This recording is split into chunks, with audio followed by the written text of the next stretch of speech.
Ce genre d'expérience. Lucie a étudié l'anthropologie et adore la mythologie. Dans les croyances berbères, le Cap Carbone est considéré comme un géant endormi. Pour toi qui connais bien les régions reculées comme ici en Algérie, quelle est l'importance de la mythologie dans la culture locale? La mythologie, c'est l'imagination qui lie un peuple à sa terre. Pour moi, c'est une façon de personnifier la terre et de créer un lien avec elle. Quand on voyage, je trouve que l'un des aspects les plus intéressants, c'est de comprendre la relation que les habitants entretiennent avec un lieu et la façon dont ils occupent l'espace. Les paysages façonnent les gens. Et la mythologie a été inventée pour symboliser cette connexion.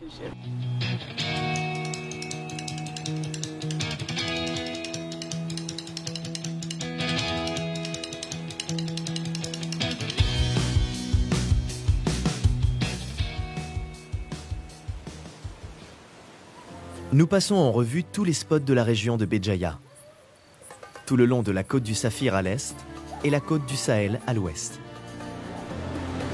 Mais avec un vent du nord aussi puissant, tout est balayé.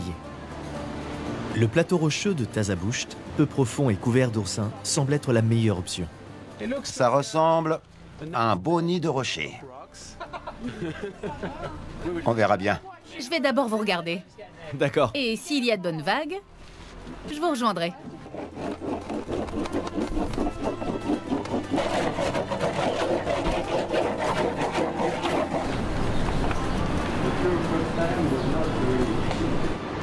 Walid a déjà surfé sur ce spot à 2 reprises.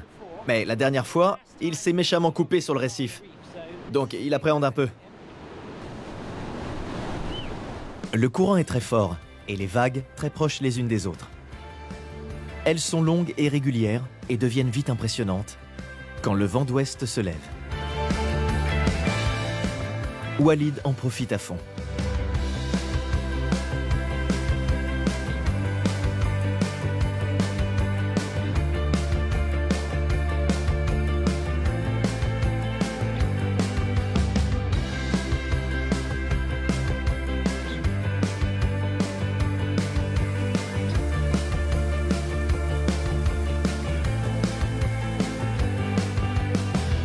Les averses et les arcs-en-ciel sont fréquents en Kabylie, où l'on dit que l'arc-en-ciel insaisissable rassemble les loups solitaires en meute.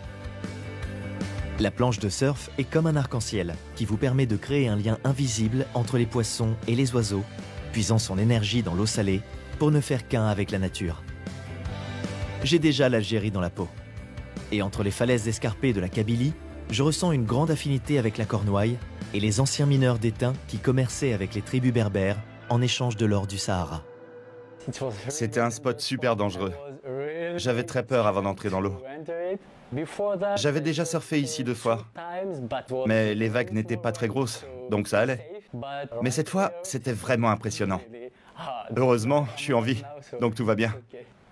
Si Walid et moi en sommes sortis indemnes, ça a été plus compliqué pour Erwan. Des oursins? Non, Regarde, ça doit faire mal. j'en ai partout, regarde. Ici aussi.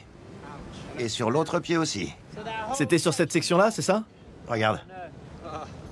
Pas de chance. T'as pris très cher. C'est rien, on va lui enlever.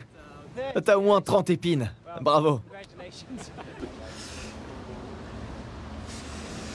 Comment ça va, Erwan? J'en ai enlevé une. Une seule? Et tu penses que t'en as combien?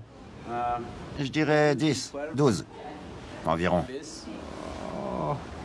Là, là et là. Là aussi. Et une petite là. 2 ici. Encore 2 là. Et ce n'est que le pied gauche. J'en ai d'autres là. 1, 2, 3, 4, 5, 6, 7. Ça fait mal? Ouais, Ça valait le coup au moins.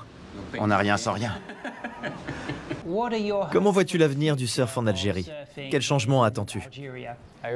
J'aimerais que le monde entier prenne conscience qu'il existe des spots de surf en Algérie. On peut surfer sur la Méditerranée. Il faut arrêter de dire le contraire. Il y a des vagues ici. Alors oui, il faut cibler la période. Mais quand on vient au beau moment, on peut se régaler. C'est une question de communication. Il faut informer les gens, qu'ils viennent essayer. Et je t'assure qu'ils apprécieront. On peut former des surfeurs pros ici. Il est temps de démocratiser la pratique du surf en Algérie. Et tu resteras un modèle pour les prochaines générations de surfeurs ici. J'espère. Merci d'être venu, Sam. C'est super motivant. Et c'est génial de pouvoir montrer au monde entier que le surf algérien n'est pas qu'une légende. La pratique du surf, c'est pas un simple plaisir égoïste, ça se partage. On forme une grande communauté, comme une famille. Pour toi, ça représente quoi d'être un pionnier dans ce nouveau sport, dans ce pays aussi chargé d'histoire? C'est une grande fierté. Mais nous serons encore plus fiers si nous arrivons à officialiser cette pratique en créant des clubs ou une fédération, pour pouvoir partager notre passion avec les gens et faire grandir les enfants dans cette culture du surf. Même s'ils ne deviennent pas des champions, ils connaîtront la sensation que procurent les grosses vagues. Ça serait formidable de pouvoir faire ça. C'est d'ailleurs ce que Walid essaie d'accomplir.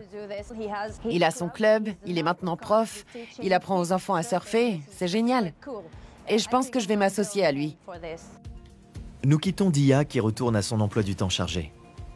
Et nous projetons de partir aux aurores pour parcourir des centaines de kilomètres afin de découvrir certains trésors cachés de cet immense pays.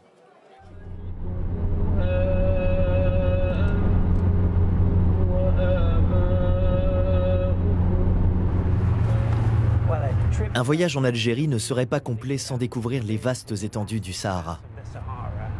Nous allons à 640 km au sud de Gardaïa.